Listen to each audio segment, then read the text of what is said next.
안녕 축복합니다. 우리 중고등부 친구 여러분. 또 한 주간이 이제 맞춰지는 금요일입니다. 어떻게 한 주간 잘 지내셨나요? 이제 시험도 마쳤고 이제 조금씩 여러분의 이제 앞으로 이제 방학이 얼마 남지 않은 가운데 있는데 한 학기 잘 마무리하고 또 그렇게 지냈으면 좋겠습니다. 또한 한 가지 잊지 말아야 될 게 이제 여름 수련회가 얼마 남지 않았습니다. 우리가 7월 25일부터 이제 여름 수련회가 되어지면서 8월 1일 앞에 또 있죠. 7월 31일, 8월 1일, 8월 7일, 8월 8일 이렇게 각 날들 가운데 함께 하게 되었습니다. 물론 온전히 하시지 못하지만은 그럼에도 불구하고 이 시간들을 통해서 하나님 우리에게 주신 은혜들을 더욱더 맛봤으면 좋겠습니다. 오늘 우리 요한이가 왔습니다. 우리 요한이 한번 볼까요? 안녕하세요 형아들 누나들 이렇게 한번 인사해 볼까요? 시작. 누구세요? 저는 누구입니다 해야지. 요한이입니다. 그래서 잘 부탁합니다 해야죠. 자, 옆에 뭐 볼 게 없는데 왜 옆에 계속 보고 있을까요? 조요한씨, 이건 별로 볼 게 없어요. 아빠와 같이 이제 계속 말씀을 나누는 거예요. 오늘 우리가 함께 볼 말씀은 레위기 2장 1절부터 16절까지 말씀입니다. 어제 말씀이 원래 1장 1절부터 14절까지 아니라 17절까지 말씀인데 제가 잘못 기입했습니다. 용서해 주시고요. 오늘은 우리가 함께 볼 말씀이 레위기 2장 1절부터 16절까지 말씀인데 어제는 번제에 대해서 이야기했다면 오늘은 소제에 대해서 우리가 함께 말씀을 나누고자 합니다.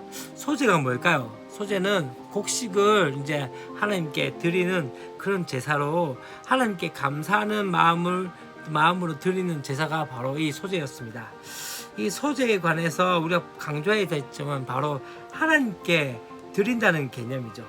그렇기 때문에 하나님과 화목하게 되고 또한 그분의 임재 가운데 들어갈 수 있는 사람은 바로 모든 것이 하나님께 빚지고 있다는 것에 대해서 정기적으로 인정한 것을 바로 충분히 기대될 수 있는 것을 보게 되십니다. 그렇기 때문에 이 소재에 대해서 우리가 함께 나눌 텐데요.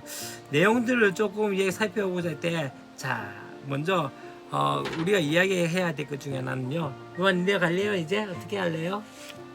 갈래요? 자, 바이바이. 요한이 안녕. 자, 하나님의 백성은 바로 제사장들에게 소제를 드림으로써 여호와께 대한 그 헌신을 증거하도록 그렇게 지시를 받았습니다. 그래서 제사장은 그 가운데 일부를 불로 태워서 여호와께 드리고 나머지는 같이 먹게 된 것을 보게 됩니다. 그것이 2장 1절부터 10절까지 내용 가운데 나와 있는데요. 특별히 이 예배자는 여호와께 대한 헌신의 표현으로서 익히지 않는 그 소재를 가져올 수 있었고 또한 이것을 통해서 무엇을 이야기하냐면 여호와의 축복 가운데 가장 좋은 것을 사실 미리 하는 것이 비싸고 또한 정말 값이 나가는 그러한 곡식이었습니다. 보리 대신 미를 했던 자체는 뭘 의미하냐면 가장 좋은 것을 나타내는 곡식으로서 그렇게 제물을 드렸던 것을 보게 되어집니다.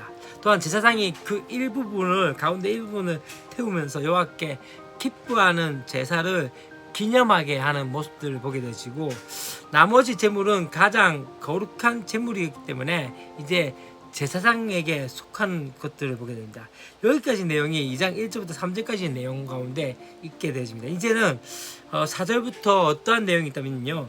예배자는 여호와께 대한 헌신의 표현으로서 익힌 소재를 가져올 수 있게 되어졌던 것이죠. 자, 여기서 우리가 먼저 볼 것은 4절부터 7절까지 말씀 가운데 여호와께서 베푸신 그 축복 가운데 가장 좋은 것을 나타내는 곡식만이 이제 제물로 사용되었다는 것. 그러나 더러움을 나타내는 것은 사용되지 못했던 그 모습들을 보게 됩니다.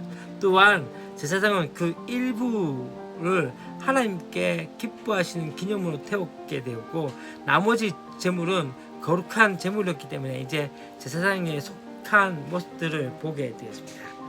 이제 11절부터 13절까지 말씀 가운데 우리가 또 한 가지 볼 것은 바로 무엇이냐면요.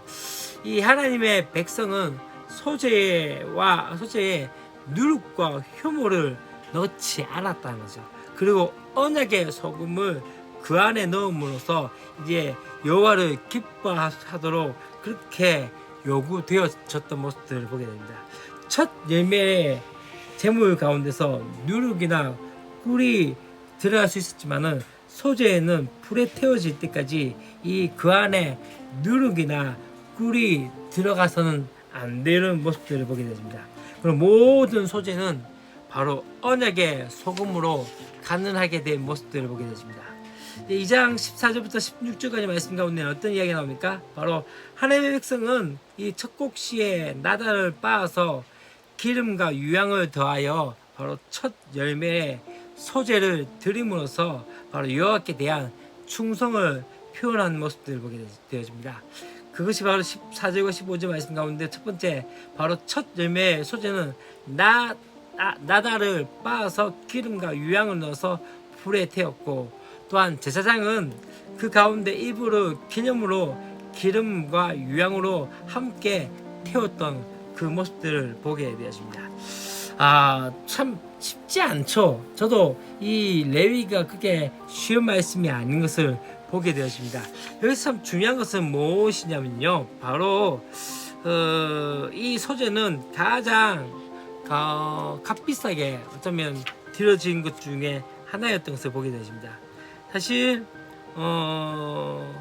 밀가루 제품뿐만 아니라 또 비싼 유향을 썼다는 것 자체, 또 그렇기 때문에 그런 모든 것들이 정말로 그런 상황 가운데 있었기 때문에 어쩌면은 가장 비싼 느낌이 들 수 있지만은 이것을 통해서 뭘 의미합니까? 바로 하나님께 모든 것을 드림을 통해서 나타났던 모습들을 보게 되어집니다. 소재는 5가지 제사 중에서 밀가루를 재료로 하는 유일한 곡식의 제사인 것들을 보게 됩니다. 여기서 참 중요한 것이 누룩과 꿀을 넣지 못하게 했던 것입니다. 누룩을 금지한 이유가 무엇일까요? 누룩은 부풀게 하는 것이죠. 부풀게 한다는 자체가 뭘 의미하냐면 부패를 상징하는 이미지 때문에 그렇게 사용하지 않았던 것이죠. 또한 꿀을 사용하지 않았던 것 또한 무엇입니까? 누룩과 마찬가지로 쉽게 상하기 때문인 것이죠. 그래서 어떻게 합니까? 이 누룩과 꿀을 금지했지만 무엇을 넣게 되십니까? 바로 소금입니다. 사실 이 소금은 쉽게 상하는 누룩이나 과일꿀과는 달리 좀 불변성을 상징하는 모습들을 보게 되십니다. 그래서 소금은 어떠한 것이 있습니까? 동맹, 친모, 그다음에 약속, 충성, 맹세에 사용되었던 것을 보게 되시죠. 언약이라는 것들, 언약은 무엇입니까? 변하지 않는 것을 나타내어진 것들을 보게 되어집니다. 그렇기 때문에 이 소금을 통해서 뭘 의미한다면 계속적으로 변하지 않는 하나님의 말씀과 변하지 않는 우리의 마음에 대해서 이야기를 하게 되어지죠. 곧 무엇을 의미한다면요, 썩지 않게 하는 그 방부제 역할을 하면서 이 소금은 하나님의 변치 않는 신실한 언약을 나타나게 기억나게 함으로써 모든 제물에 이 소금을 불러서 그 의미를 각인시켰던 것을 보게 되어집니다. 언약 백성이 제사를 드리는 이유가 무엇입니까? 바로 다름이 아닌 이 하나님과의 언약 때문이죠. 그렇기 때문에 이것은 어쩌면 일종의 소금 언약이며, 또한 이 소금은 언약을 상기시킨다는 것들을 보게 되었습니다. 드림, 이번에는 참 소재 가운데 중요한 것은 드림과 가장 좋은 것으로 드림과 또 한 가지 무엇입니까? 바로 소금, 누룩이나 꿀을 사용하여서 그렇게 변해지는 것이 아니라 영원히 변하지 않는 하나님의 언약의 말씀을 통해서 다시 한번 우리의 심령이 하나님 앞에 그 말씀 가운데 신실하게 나가야 한다는 것이죠. 오늘도 우리가 그 가운데 함께 신실하게 나갈 준비가 되었나요? 말씀 가운데 다시 한번 신실성을 계속적으로 찾아가는 저와 여러분 되었으면 좋겠습니다. 내일 또 함께 뵙겠습니다. 안녕.